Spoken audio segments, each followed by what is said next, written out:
May kamag-anak ka ba sa New Zealand pero hindi ka nila matulungan na makapunta dito? Hi guys! My name is Pam. Kung bago ka pa lang dito sa wall ko, follow ka lang. I make contents about New Zealand and share our life here. Kung meron nga kayong kamag-anak na matagal nang nakatira dito sa New Zealand at hindi nila kayo matulungan na makapunta dito or kahit saang bansa man sila nakatira ngayon, wag sana kayo magtatampo sa kanila or wag sanang sasama ang loob nyo sa kanila kung hindi nila kayo matulungan na makarating dito or makapunta kung saan bansa man sila naninirahan ngayon. Ang reality kasi kabayan, hindi rin talaga ganun kadaling kumuha ng mga kamag-anak basta-basta sa ibang bansa. Nakadepende ito sa eligibility nila at mga pathways sa immigration ng isang bansa kung ikaw ay maaari nilang makuha. Maaaring noon madali ang process, maraming pathways at hindi ganun ka-strict sa mga requirements. Ngayon kasi marami nang nagbago.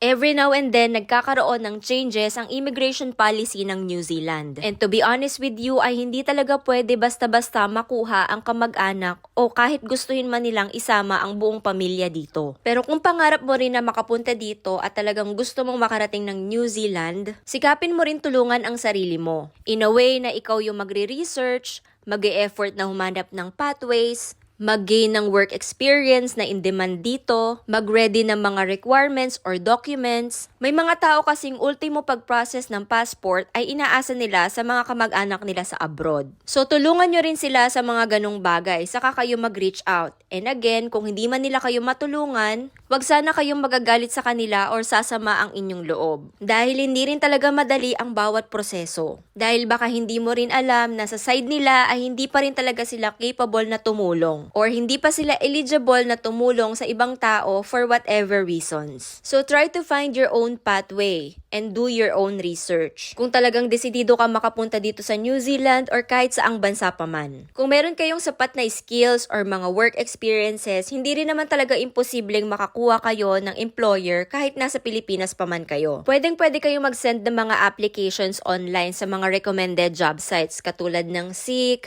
Indeed, LinkedIn, or Trade Me Jobs. Or di kaya dumaan sa mga legit agencies. Reality is, hindi talaga lahat ng nasa abroad ay may kakayahang kunin ang kanilang pamilya or kamag-anak. Kahit gustuhin pa man nila. Dahil napakaraming bagay ang dapat i-consider sa bawat proseso. And alam nyo, minsan, masarap lang talagang pakinggan na abroad. Pero sa totoo lang, hindi talaga madaling mabuhay sa ibang bansa. Lalo na kung wala kang kasamang pamilya. Napakaswerte ng mga taong hindi na kailangan mga ibang bansa para umasenso or mabago ang buhay nila. Napakaswerte ng mga taong hindi na kailangan malayo sa mga pamilya or kamag-anak nila para lang may marating sa buhay. Kaya kung meron kayong kamag-anak sa abroad, kamustahin nyo rin ang kalagayan nila.